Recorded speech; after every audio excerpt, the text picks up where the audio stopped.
They say nothing lasts forever, except our soul. It's bound to last forever. Tony and I met in our final year of college, and though I'd never been in a serious relationship before him, I knew we were meant for each other, forever. I was staring at a huge image of a boy that was hung against the wall. He was reading a copy of George Orwell's Animal Farm, and he had the expression of someone that just found the most absorbing insight. "Beautiful, isn't it?" I heard someone say as I turned back. "Very beautiful. One of the most beautiful sights," I replied. We both had volunteered for a non-governmental organization project that aimed to encourage reading among teenagers, and the first of many coincidences that I later regarded as fate was that we were paired together as co-mentors for a group of teenagers. Out of college and 4 years into forever, we were still as strong as ever, but things were not the same anymore. I had a decent job, and Tony was still finding his feet. He'd been working on his prototypes. Even though he worked really hard, he had no success selling his ideas to investors, and it really worried him. So I was so glad to see a rush of enthusiasm in him when he told me last month that he had a new idea and that he was sure this was it. If I can get the money to pull this off, it'd be the next big thing. I decided to take a loan and gave it all to him. It seemed to bring him back his liveliness. Coming back from work, I got a call from an unknown number as I entered my apartment that I shared with my roommate April. My face blanched as they told me that Tony was dead. I shook my head in disbelief as tears ran down my face. I felt a rush of something in my head as the words came out of the phone. April came out of the room and she was saying something because her lips were moving, but I heard nothing. Tony did not have any family apart from his sister. They lost their parents when they were teenagers. The days that followed Tony's death came so slow and everything changed for me. Staring at his pictures all day long was the only thing worth doing. I had not stepped out of our apartment in the past 5 weeks, and now it did not really matter to me whether I had a job or not. Maybe if I didn't have a job, Tony would not have felt as useless as he did and would not have had the urgent need to achieve something as quickly as possible. Maybe he would still be alive. Expectedly, my contract termination letter came. April tried her best to get me to go out with her, but she did not understand. Nothing was worth doing. Slowly, I had fallen into a daily routine of waking up from a sparring sleep in the morning, then going through all of the photos of Tony that I had. On some days, I would eat a little of whatever cold food April left from the previous night, and sometimes I cried. Tony used to love my long locks, but with him gone, what was the need of all this? I shaved all of them, and when April came back that day, she screamed, probably more than I did when Tony died. "Don't be so dramatic. I just wanted a new look. I thought it was the hair." "Kate, why do you have blood all over your arms?" That was why she screamed so loud. I did not realize that I had been cutting myself with a bread knife. I was surprised too, but it didn't matter. A few months later, April showed me pictures of Tony with another girl, claiming he was still alive. "Tony is dead, April," I told her. That night, I examined all that had happened over the past months, and I realized that something was just not right. It came to me eventually that I did not see the body. His sister said some distant relatives came and they took the body away to be buried. I was so confused, but I was determined to find out what was really happening. So I called April and she agreed to take me to the man that she said was Tony. I was in shock, one that was much greater than the one I experienced when I thought he was dead. To see Tony standing before me. According to him, he was able to get 2 investors to give him a huge amount of money, but when he realized late that his project was not going to come through, he decided to fake his death and run away. Apparently, he was now in a relationship with another girl, while I had been wasting away. Back in my room that day, I came to a conclusion that the only way to suppress the fire burning in my head and to make us even was to kill him. I found out where he lived after I stalked him. I had formulated a plan in my head and I hoped it would work out. Late in the night, I knocked on his door. When he opened it and he saw me, I started crying. I told him I'd almost got mugged and didn't know where else to go. He didn't ask how I knew where he lived and he invited me in. I sat on his couch and I watched as he fidgeted, shifting on his feet. I looked at him and barely managed to keep the hatred off my face. "How's your girlfriend?" I asked, failing to keep the bite out of my words. He glanced at me apprehensively and told me that she was fine. I smiled, a cold smile that didn't reach my eyes. While I had been a mess over his fake death, he was building a life with someone else. My body bore the scars of the horrible things that I had done to myself as a way to cope against the feeling of emptiness. I took a deep breath, preparing myself for what I had to do. I stood up and I told him it was fine. I told him I had forgiven him. The relief in his eyes wanted to make me scream out of rage. I opened my arms for a hug, trying to keep the smile on my face. He walked over to me and wrapped me in a hug. He didn't notice the knife I had removed from my back pocket. He didn't realize what I was doing till his body jerked in my arms. He struggled against me, trying to detangle himself. I wrenched out the knife and I plunged it again into his stomach. I stabbed him again, counting the moments of despair I had gone through. When he finally stopped moving, I sat down on the floor next to his body and hugged my knees to my chest. He was truly dead now. I rocked back and forth, smiling to myself. I was still beside his body when the police came to arrest me. A neighbor had reported the screams. After investigation, I was taken to a mental facility for treatment. The dreams I had had about stabbing Tony over and over again still managed to put a smile on my face.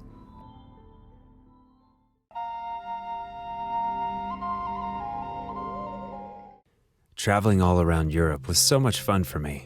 Why didn't I do this earlier? I thought that Italy was my favorite, but Spain seems to be topping the list right now.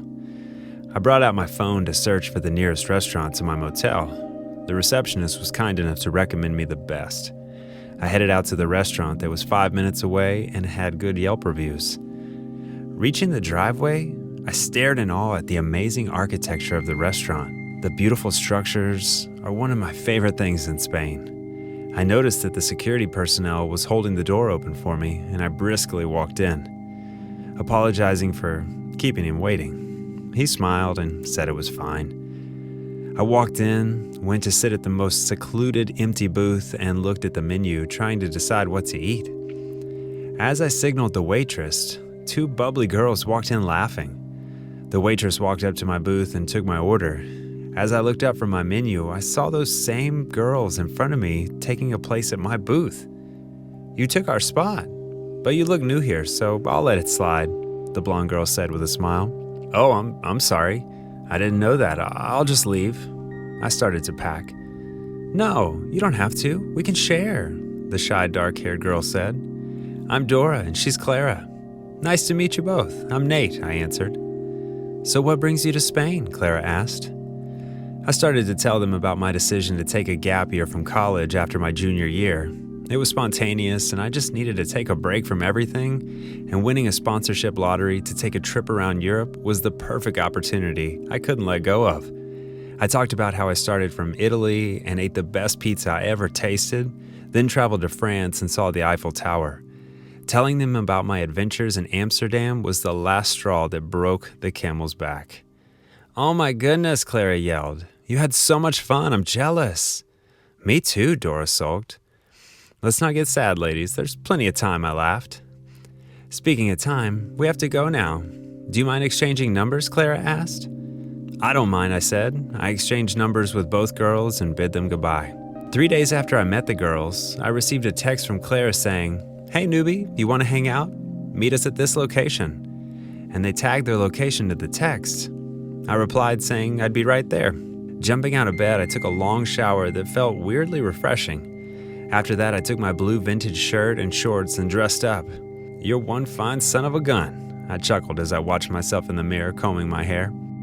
Walking out of the hotel, I felt the familiar cool breeze of Spain run along my skin, and I smiled. This is going to be a great day, I thought as I put on my sunglasses. Following the directions of the map, the location was about 20 minutes away, so I requested for an Uber ride.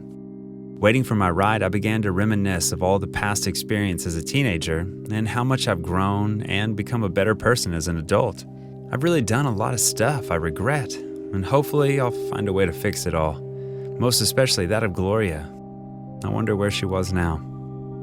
My thoughts were interrupted by the honking of a car horn that signaled the arrival of my ride. I entered the cab and shared the location with the driver. As the car moved to my destination, I took my time to enjoy the serenity of Spain because I was leaving in a couple of days. "You reached your destination." I heard the Uber driver say with a very strong Spanish accent. I thanked him with a smile and paid in cash with an extra tip. I was in a good mood. Confirming the location, I saw a beautiful block of flats that were meticulously designed. Spain has such beautiful architecture, I thought. I texted Clara I was downstairs, and she asked me to take the elevator up to the 3rd floor and ring the bell at apartment 40. Reaching the apartment, I rang the bell and Dora opened up the door smiling shyly. "Welcome to our beautiful abode," she said as she ushered me in. "You guys have such beautiful interior decor," I said as I looked around the house, enjoying every detail. "Our other flatmate was in charge of the whole thing," Clara said as she walked towards me with a glass of wine.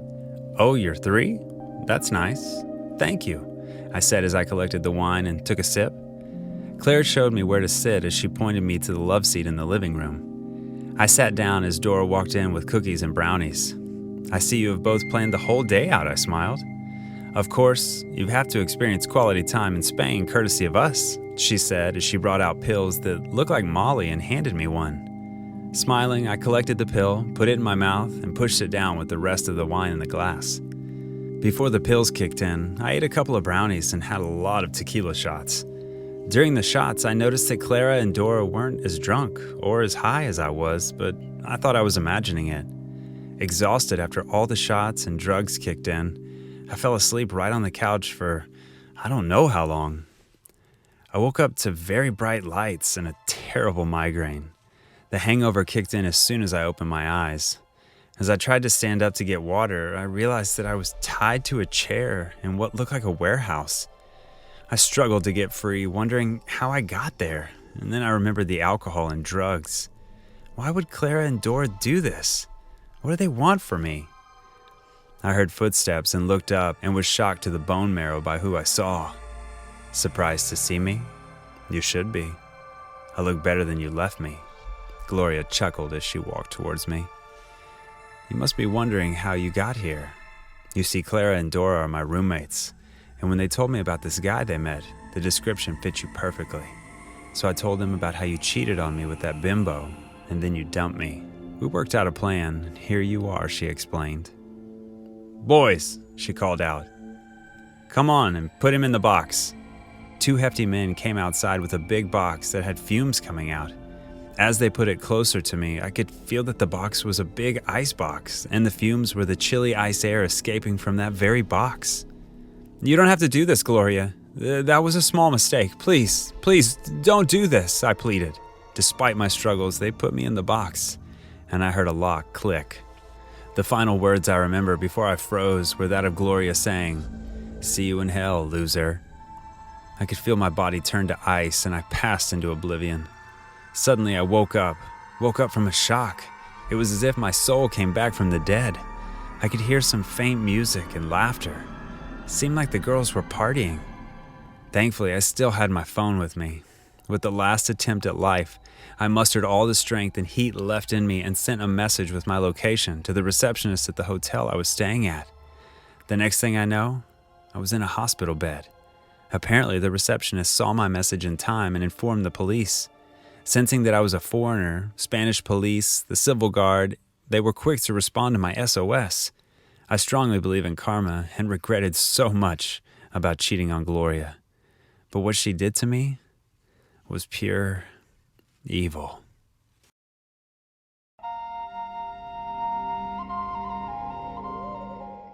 One thing I had always dreamt of becoming was a big, famous person who got her money by doing whatever on the internet. Day after day, I would dream of what I could do to make people know me, to make people put my name on their mouth every day, to have more than 10 likes and 5 comments on a post. My boyfriend Chris always said being an internet sensation would bring up nothing but your life being public. I didn't listen. It was being internet famous or nothing else. I neglected school because of the internet. Exams were approaching. One of the most important exams to write as a physiotherapy student, but the internet had slowly become my school. I preferred to be on it than listen to any teachers. When I realized what I could do that would make people know me, I wasted no time in starting it. I created both an Instagram page and a YouTube channel that had to do with pranks. People would watch me prank other people. they would try it on others, and from there, more people would watch my videos. It seemed like the best idea. Pranking others just means you're playing on their trust. You can't just say it's for fun. You don't know if the person you pranked sees it as fun or not, he said. Don't get so serious about it. Like I said the other day, it's all for fun and it's what my followers want to see, and I have to give it to them. Don't say I didn't warn you when it all goes wrong, he said. I ignored him and pranked my parents, my siblings, friends, even strangers. Everything was going great. The number of likes increased to about 2,000 on every one of my posts, and I had about 1,000 comments on each post. What I wanted finally happened, and I couldn't be happier. Chris was the next victim of my prank. My followers dared me to prank my boyfriend to know how he would handle if I had cheated on him with one of his friends. I was very scared to do it, but I was also curious to know how well he trusted me. I waited till he was out of the house to set up the cameras, putting about 3 cameras in the bedroom at different angles. I decided to make it a live video. If I was going to cry, I would want the whole world to see that I was at least not the bad person here.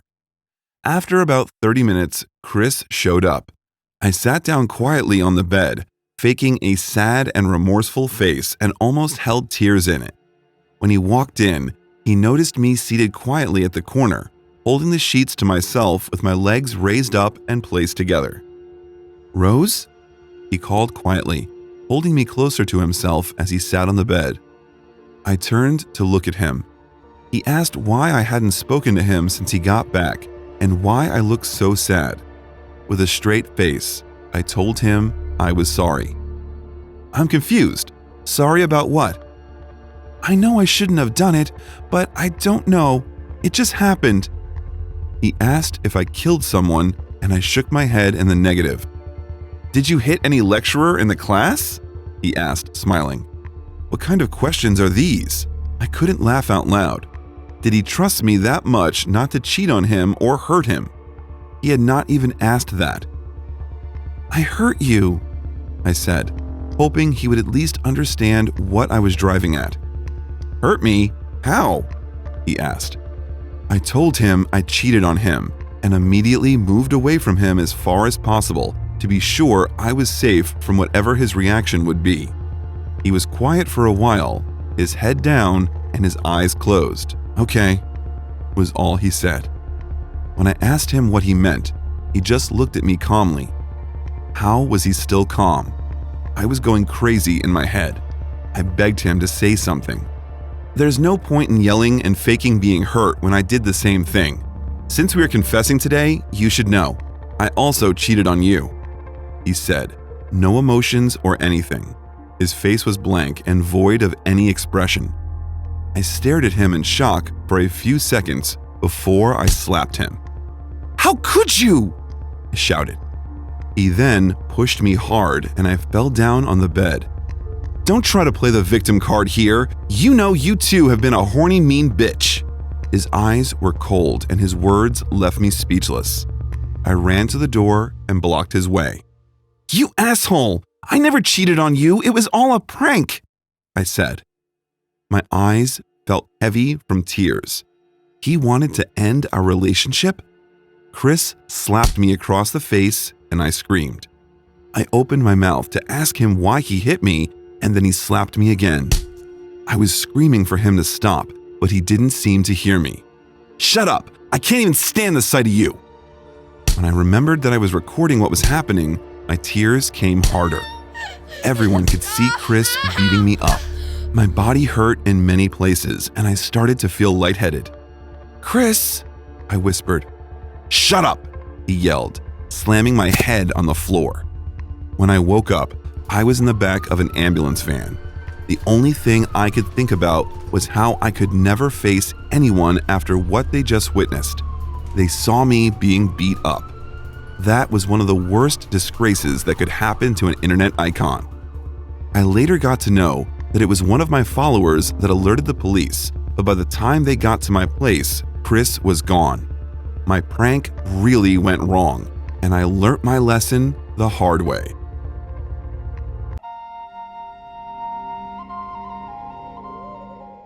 It was raining when I got to my boyfriend's apartment.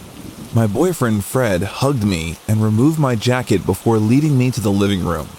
There were 2 other people there, a guy and a girl. "They're my friends. That's Natasha and that's Dan." The girl and the guy waved at me and I smiled back. Fred explained that the rain stopped them from leaving. They were his course mates and had come for a study session. Fred and I had been dating for about 3 months now. Fred was popular in college due to his involvement in sports, and it was a good thing for my reputation to be his girlfriend. He was known for his temper, but I was yet to witness it. I was sure he loved me. That was why he didn't get angry. He was a big person and easily towered over most people. His size intimidated most people, but I didn't really care about it. Fred and I sat on the couch and he asked me how my day went. After I told him I was just at home all day, I glanced at Natasha and Dan and saw that they were busy scrolling through their phones. I frowned.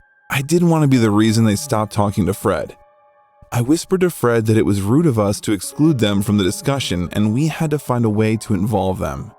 Fred looked at me with amusement and said that we should play a game together. "Let's play Truth or Dare," he said.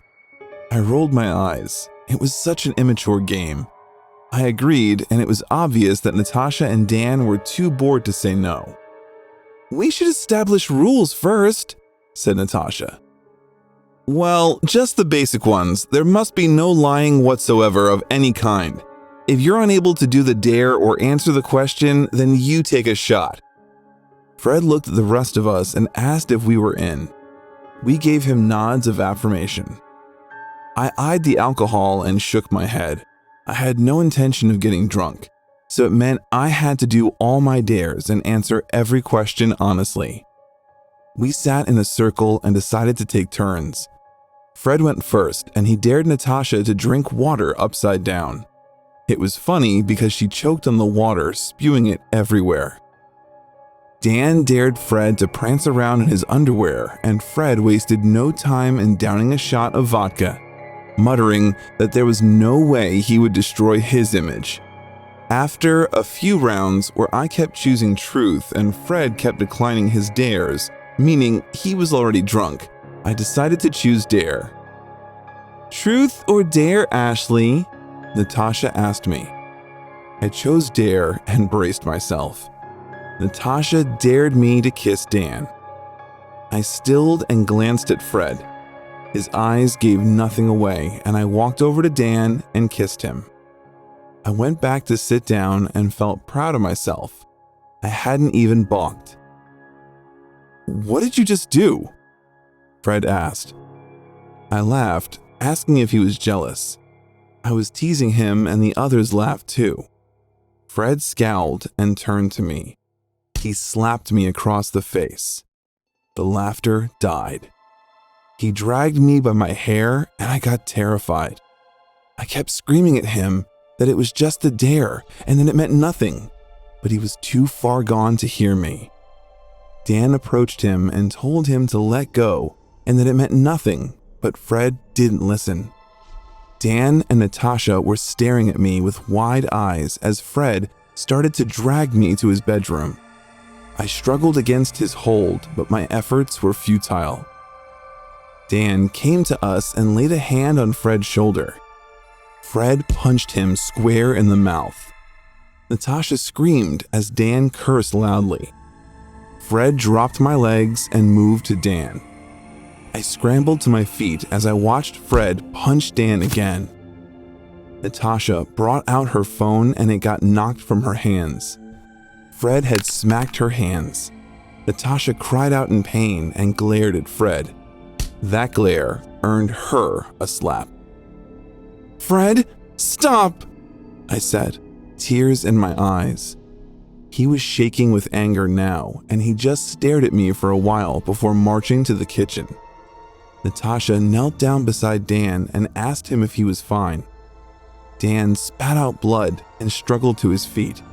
He told Tasha that they had to leave because he had never seen that side of Fred. Just then, Fred came in with a knife in his hands. He headed straight for me, knife raised over his head. I ran. I didn't know why, but it seemed like the most logical choice at the time. I ran out of his house, bare feet hitting the pavement as I used all my energy to try to escape. It was still raining and it became hard for me to see, but I didn't care. Especially as I looked back and saw Fred still holding the knife, chasing me. The distance between us was getting smaller. My mind raced. I didn't want to die. I started to regret ever getting together with Fred. I had no idea he was someone capable of what he was doing right now. I comforted myself with the fact that at least Dan and Natasha would have escaped. Fred hit me from behind and we both fell to the ground, rolling over before we came to a stop. He brought the knife down and my hand shot up by reflex and I held his hand. The knife was dangerously close to my face and I started to beg him. He was definitely stronger than I was and the knife was already inching down to my face. It was the alcohol in his system that even gave me a chance. I closed my eyes as my grip weakened. I waited for the pain I knew was coming and was surprised when Fred's weight on me disappeared. I opened my eyes and sat up. He was sitting beside me in the rain and he had dropped the knife. "Go!" he said. "Get out!" He looked at me, his face contorted in anguish. I didn't have to be told twice. I jumped to my feet and ran back to his apartment. I quickly grabbed my things and was relieved that Dan and Natasha were gone. I walked in the rain for a while before I got a cab that took me back home. I told no one what happened and a part of me wondered if I was being a coward by not reporting him. What if another girl was at the receiving end of what I suffered? Still, I would bump into him on campus grounds and avert my eyes. We suddenly had an unspoken rule not to talk to each other. Maybe I was a coward for keeping my mouth shut. That thought still didn't propel me to do anything. I was only glad I was safe.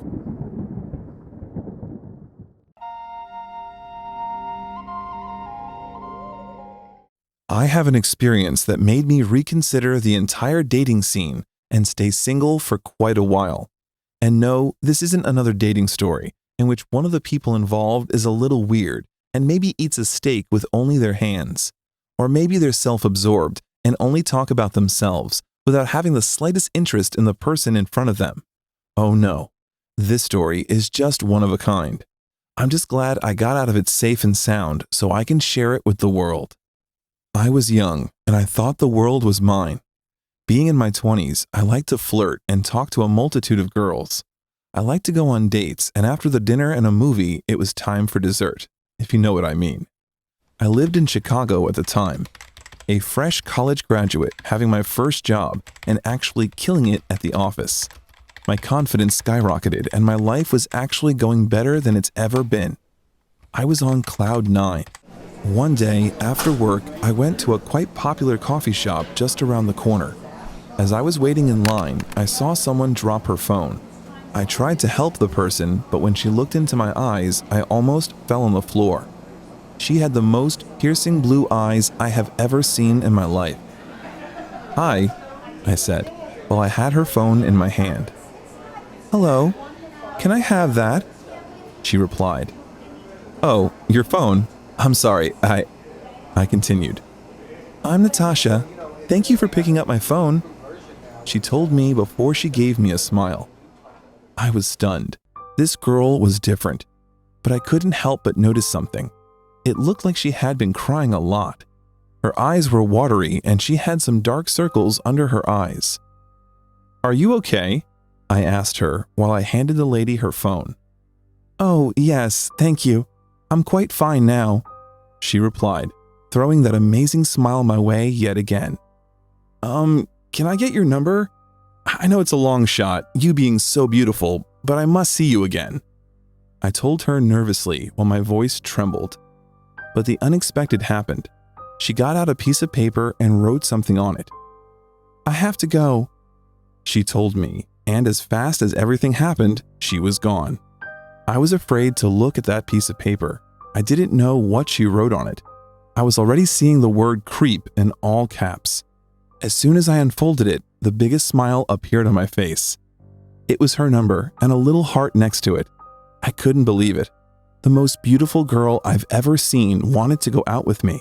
Then, as the excitement subsided, anxiety kicked in.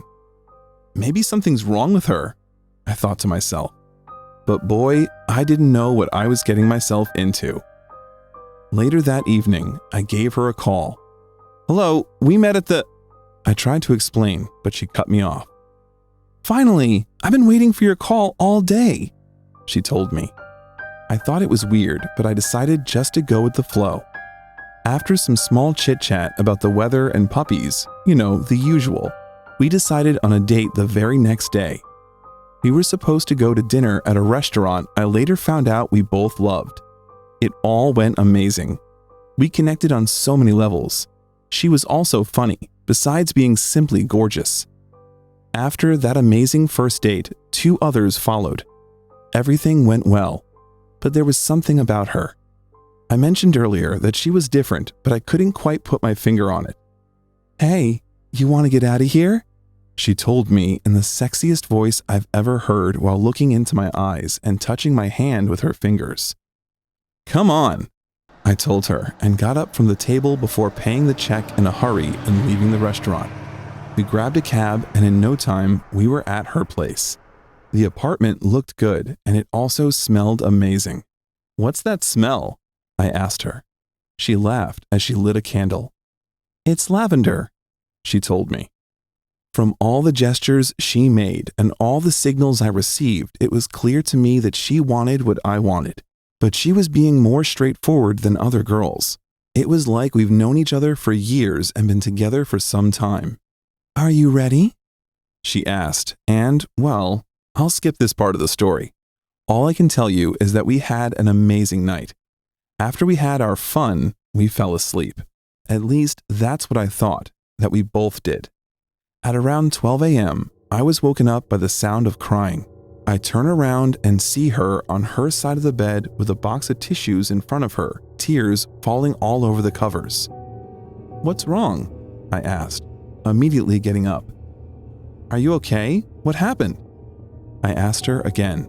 She paused for a minute, then turned around at me. "I never told you something. My ex passed away. You asked me why a beautiful girl like me is still single, but I just couldn't tell you then," she told me. "I'm sorry," I replied. "Thank you. He passed away about a month ago, and since then, you were the only one to ever touch me like that. You were the only one I felt a real connection with. I know it's real. I know we get each other in ways other people only dream of," she continued. I was standing there, listening to her. Things were getting a little bit intense. I mean, we got along great, but to say that we get each other so well and stuff like that, we don't even know each other. But I didn't interrupt her. "I feel like we are soulmates." Then she grabbed my hand, looked me into my eyes, and said something I will never forget. "Will you marry me?" I couldn't believe my ears. I was being proposed to by a girl on our 3rd date and whose boyfriend died a month ago. This chick is insane, I thought to myself. "Oh, I'm flattered, I really am. But I don't want to give you the wrong idea. I mean, we were just having fun. This is all a little bit too intense," I said before getting up to get dressed. But I couldn't find my clothes. I asked her where they were, and she started laughing. "Think you can just use me?" she told me. Then, out of nowhere, that lavender candle she had was coming straight for my head. I managed to duck, and it smashed into the wall. The next thing she did was get a knife from under her pillow. "This is Mr. Sharpie, and he loves to do things that make me happy," she said before getting up and standing right in front of me holding the blade. I tried to tell her to calm down, but she began being more and more aggressive. Suddenly, a sharp pain struck my entire body. She stabbed me in the shoulder. I screamed and pushed her away. After I escaped, I blocked her number and everything. A couple of months had passed and I was at my office dealing with some paperwork. "Excuse me, there's a client here," my boss's secretary told me. "Tell them to come on in," I told the secretary. "Hello again," the client said. "Hello, please have a seat." Before I could say anything else, the woman opened her trench coat and revealed cuts all over her body. "See what you did to me?" she yelled. I knew right then and there that the crazy girl I once dated was in the office. I was in great danger. I pushed the button to tell the secretary to call the police, but the phone exploded. I looked up and saw that the woman was pointing a gun at it. She shot the machine and then she aimed it for my head. "Any last words?" she asked. I closed my eyes and hoped for the best. The next thing I heard was a deafening sound and my body felt limp. I fell to the ground. "Stay there, don't move!" I could hear, but my vision was getting blurry until I couldn't see anything. I woke up in the hospital. It turns out that the woman was immobilized by the security guards in the building before the police came, and I was shot in the shoulder and passed out. But that's not the craziest part. The craziest part was that after the police arrived, security guards released her, and she ran towards the window and jumped through the glass. The office is on the 13th floor. She instantly died. And the officer said that I was lucky. They found photos of dead men in her apartment, including the alleged ex she talked about.